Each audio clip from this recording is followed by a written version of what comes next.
Welcome to Yellow Skunk Farms, everybody. Quick disclaimer, this is a 21-year-old and up channel, so if you're not 21 years or older, please leave. This channel is dedicated to educational and there is nothing for sale. This is a hobby only. Thank you. You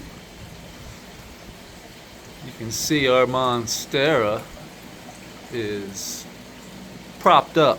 So it was down here, and we used this old stalk here that we grew, this old land race. We just propped it up for now. I'm going to see how that reacts. You can see how big this thing is. It's not even funny anymore. It just keeps growing and growing and growing. And when this monstera, when they do start to grow, they freaking go crazy. When the nutrition is right and the conditions are right, look at this thing. And this is the new one. I think that's called a fayasha, something like that. I call it slits. And the more slits they have, the better off and cooler they are. All that air and light can flow through those slits. Pretty sure that's why they're there, just kind of like the cannabis plant. Kind of has split fingers, I believe, for that reason. And today you can see where we've been taking these fingers. 1, 2, 3, 4. This was just to open up, but now we're going to go ahead and just take the whole leaf. Pops right off. Ooh, she didn't like that. That's got a lemon lime. Maybe some little funky. Look at the moisture coming out of my hand.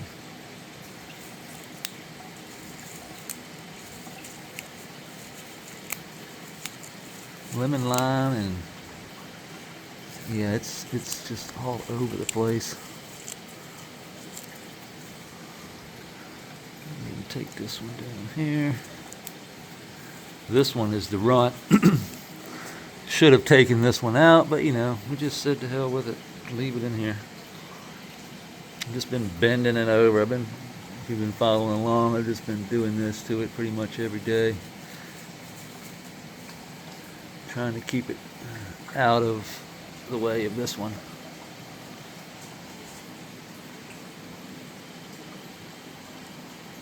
You can see kind of like treating it like a windstorm. So the more I do this every day, the more it adapts to it, the more it won't go back, and it's going to continue to try and go back up because it wants the light. But we don't really care about this one. You can see it's just going to be crap anyway. This will probably just be a chop and drop. So we're just growing it right here, right now, because it's a companion plant for this. A lot of people think that these plants you can't put them too close together. Well, they are companion to one another because they are the same. So putting them together is not a big deal. As long as you have adequate nutrition for them to uptake, they will work together. You got a little rust on that leaf there, just a tiny bit. Look at that. So that's one we take off. Take off a couple of these. We can go ahead and remove this one. Don't need to be there. Everything else looks good. A little bit of pest pressure is actually pretty good because I want that little bit of pest pressure. Not much, but a little. I think it's got a weird lemon lime smell to it.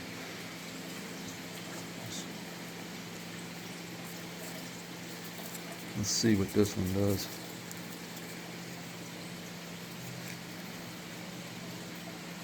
Very similar. very similar. But I will say that this one in here, that Jolly Pond is the sativa here. This one is just loaded with seeds. I can really see it. But this one over here is loaded with seeds too, but the smell and the potency on this, it's just like very, very distinct. Very bubble gummy, cotton candy, lemon lime,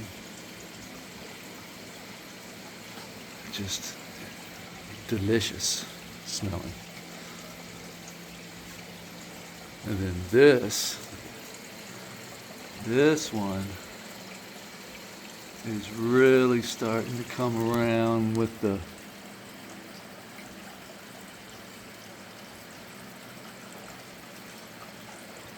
it's a strong lime. I'm getting a lot of lime, but I don't know if that's from the other one over there. But this one definitely is going to be the yellow skunk that I'm looking for. It's got a lot of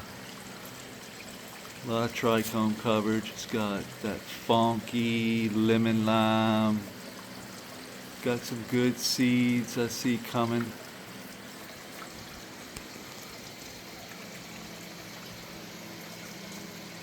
This is the Jolly Pond. And mind you, this is only what, day 36 of flower.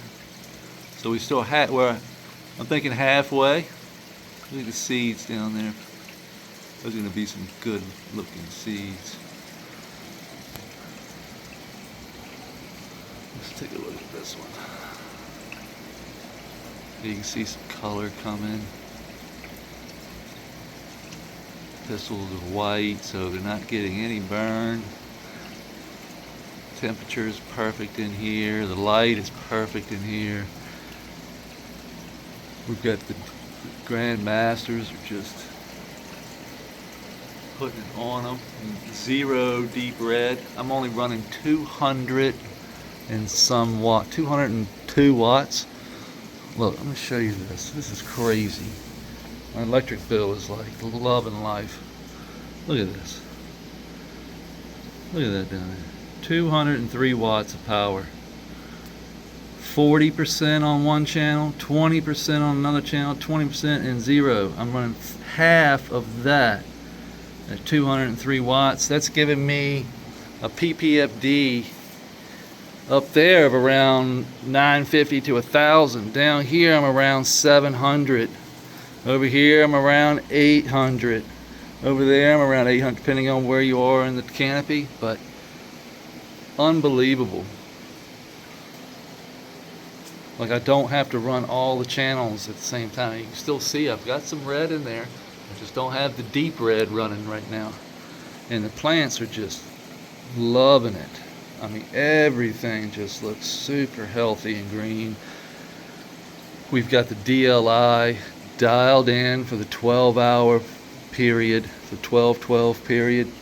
So the daily light interval for the light is dead on money, like around 34 to 36, somewhere around in there, 32-ish. But everything is just love and life.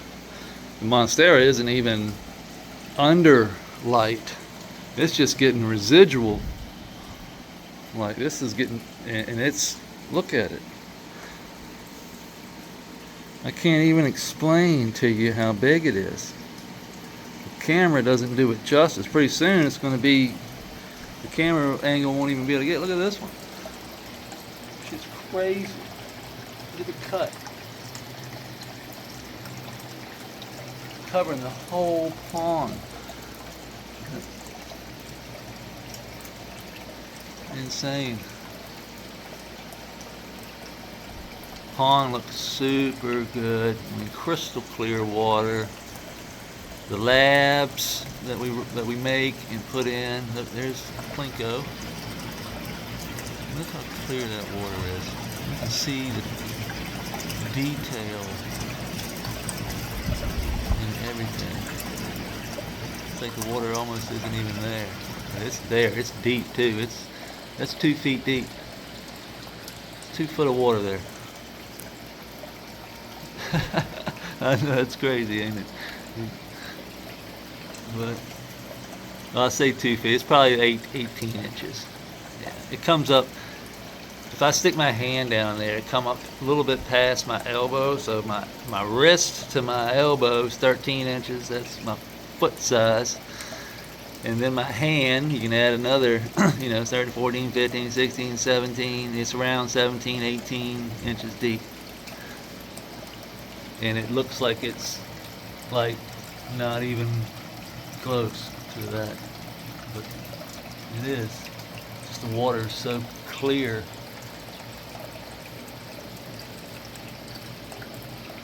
And then there's another, so there's about, I guess, right now, with the water level where it is, it's about 180 gallons in the pond.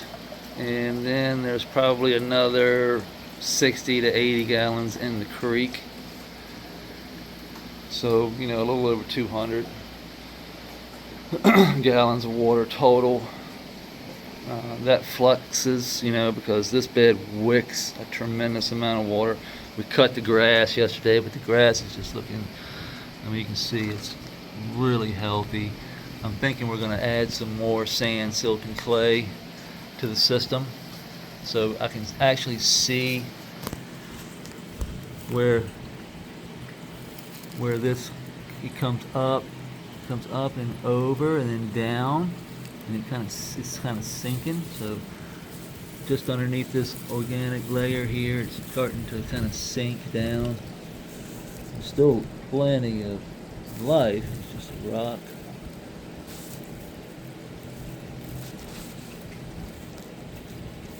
I see that there's the moisture.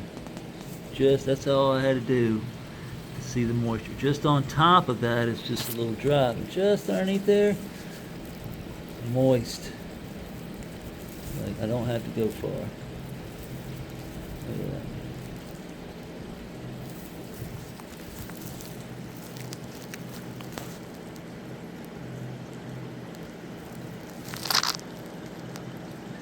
All that sand. So go a little bit deeper and we'll probably find a worm. Yep. Yeah. Speaking of the devil. So you don't have to go far. It's literally like right there on that top layer there. So the more sand, silt, and clay that we put down from the creek, the more it'll wick. This is an old stump there. Oh, it's just nothing left. Look how much moisture it's still pulling in there. So those roots in there, all that old stock is still holding moisture. All those nutrients in there.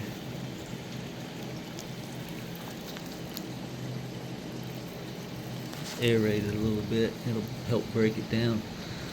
Yeah. Oh, I had stuck that down in there, but there's nothing left of it. That's the one I had stuck down in there, which was a stupid move because that compacted the soil around it. So what I'm going to do is just kind of give it a little aeration, and they'll reset all of this quick. So just think of it like a golf course, or like when they aerate a golf course. People walking on it all day long.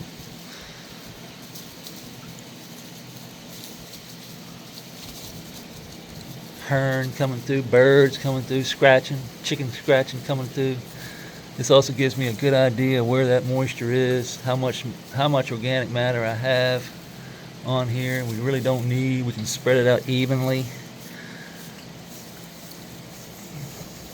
That way, like I said, we haven't watered this bed at all. It's just being wicked in. All that moisture is still being wicked in from the creek. Being pulled in. Look at all of it. Moisture. Haven't watered in months. 4 months to be exact. You know, our tank, we even drain that. We haven't turned on that daggone 20-gallon, 25-gallon tank over there.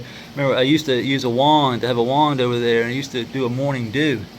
That was a bad idea. Morning dew gives me a lot of pest pressure. That's too much. The moisture here is plenty. It balances out perfectly.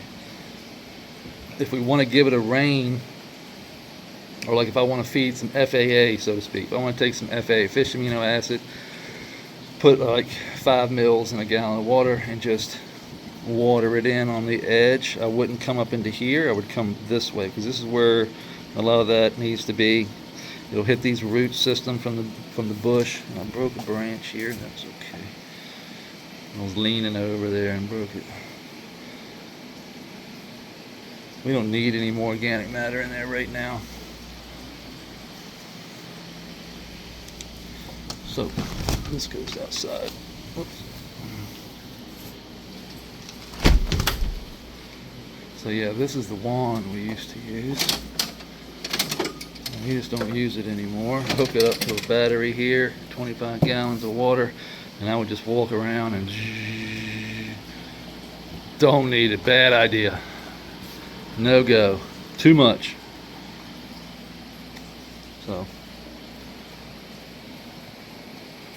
too much. Once I stopped doing that, everything fell right into place. Grass is just going crazy. I mean, look at it, still keeping on coming. It'll just keep extending. And then this keeps extending. We're going to run this right along the edge here. This will root into the ground and give us roots all along through here. It's a ground cover. You can see how it's just coming on across. We'll have it back here along the edge. Some of it will be on the rock covering it up like this here. Look how much that's grown.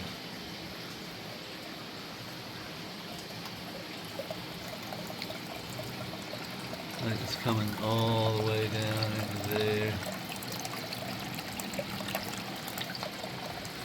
All of this growing. I pulled it up out of there and it'll go over. I want to blocking the creek up. So dog fennel, we're going to have to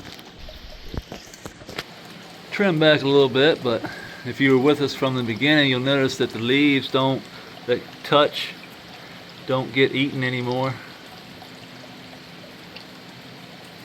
It's because the brick levels in the plants have gone up. They're probably not where they need to be, but they're on their way.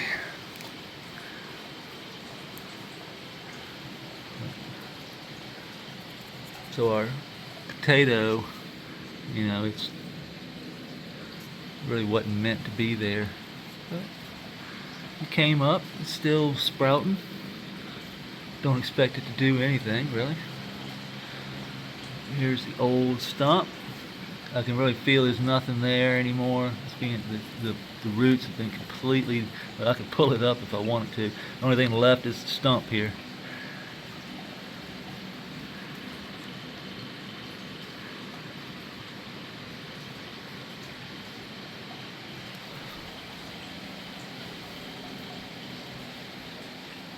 I think we really don't need to do a whole lot more. You can see the grass is going to seed. You just pull that out, put it over here, chop and drop everything. So anything that all this stuff that's being pulled out, the nutrient wise, into the dog fennel, into the grasses, all get chopped, dropped right back in where they can be devoured and put back into the system. This will be available not to the plant. Well, this won't be available to the plants for quite a while, but that's the whole point. We just keep feeding, they keep breaking down. Over time, it gets better and better and better and better. And the plants just keep eating it up and eating it up and eating it up. Started to see a little red streaking in this one. This is the only plant that I'm seeing that red streaking in. So we're getting, and I know it's too much water in this corner over here. So this big plant,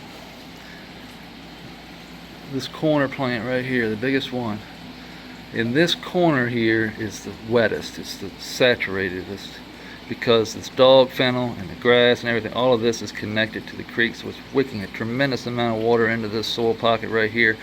The back one over there looks great in the center here, the one over in the corner, but this one over in this corner of the pocket is getting way too much water from this side of the creek here. We removed a lot of it from over here, but it's still, and we moved a lot of this underneath here too, but it still wicks a tremendous, look at that, tremendous amount of water being wicked.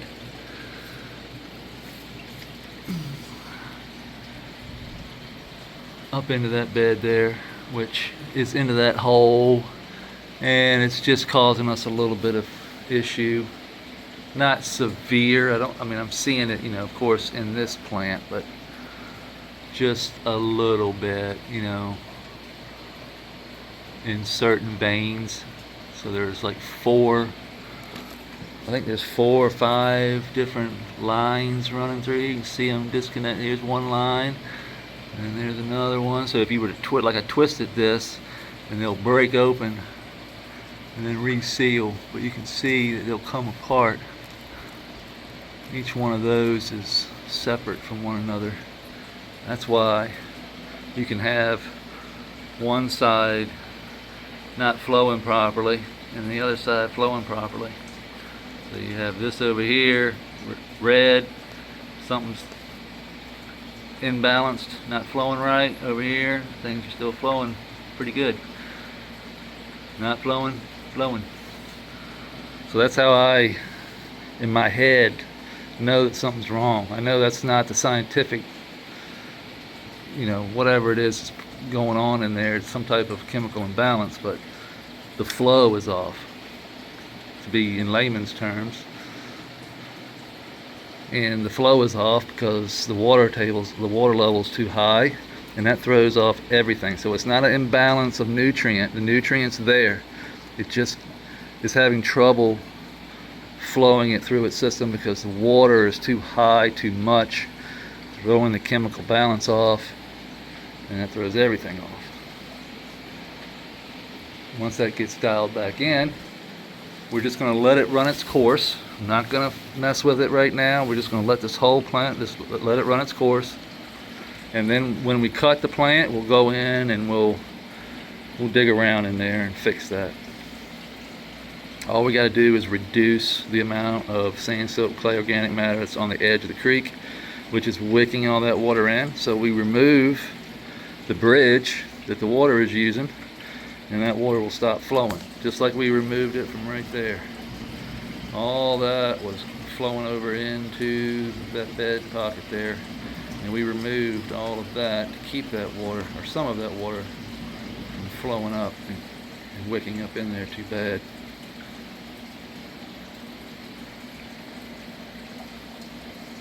We haven't got a whole lot of grass over there. You can see it's coming. We got some grass. That grass really helps wick up a lot of water, really helps stabilize everything. It cleans the water. You know, this grass is it's a good biology builder because it's always wet.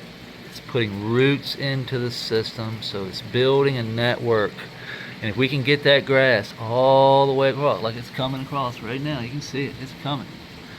But it needs that sand and that silt and that clay and that organic matter to keep on coming. See, it's coming on over. Once we get these roots established, we can come in and plant right beside, right in it. Doosh, doosh, doosh. And watch the other plants just take off. Just like they do right here. Like the elephant ear here. I mean, look at that thing. That's a huge solar panel pushing exudates down into my system. All these huge leaves, all this green matter you see, are pushing carbon into the soil, creating exudates. Look at that beautiful flower. And feeding our biology. Once we get the biology fed, they feed the plant. It's over. It's game over. Checkmate. Checkmate. Our ivy is growing. Look at the roots on that thing. It's going crazy.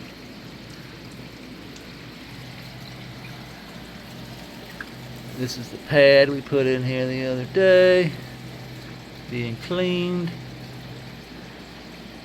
See the worms in it? Mites. All of that gets transferred back down into the soil. Oh, got a moth. Where'd the moth go? Killed a moth earlier. I think he just went down my shirt. No, we'll find him later.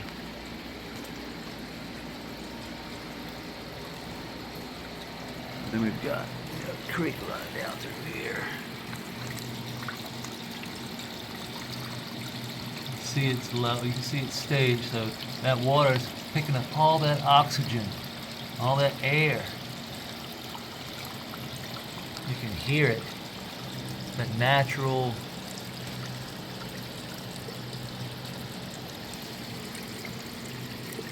creek sound, picking up that air, and that air is trapped in those water molecules, and that once it gets wicked up on the edges, that's where the aerobic side, this is what keeps everything aerobic and not anaerobic.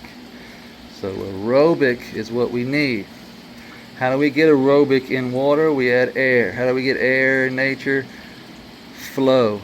Stream, flow, rocks that the water hits, creating ripples on the water. Those ripples will grab oxygen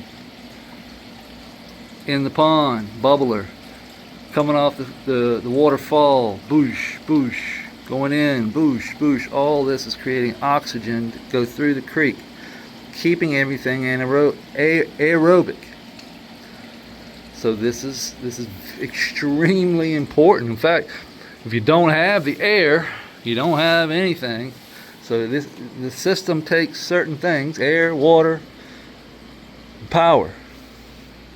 Kind of like a car, you know, suck, bang, blow. It's got to suck air in. It's got to create a spark. It's got to light the ignition. It's got to light the fuel and blow it out the ass in. Suck, bang, blow. Same system here. Similar system. Not same, similar.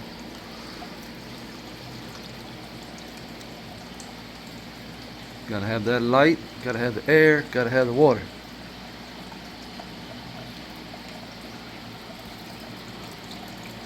What's up, Scoot? I mean, you're coming up in the face, girl. You were just all up in here. Our ghost succulent is looking good. Really starting to grow, actually. Go on down in the pond. Turtle will probably love you.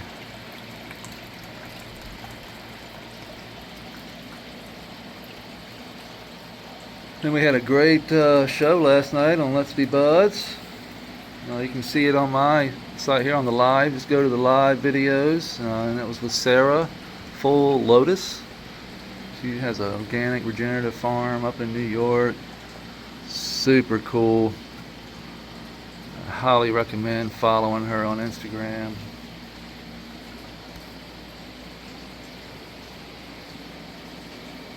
And check out the video. You'll find out what she's all about.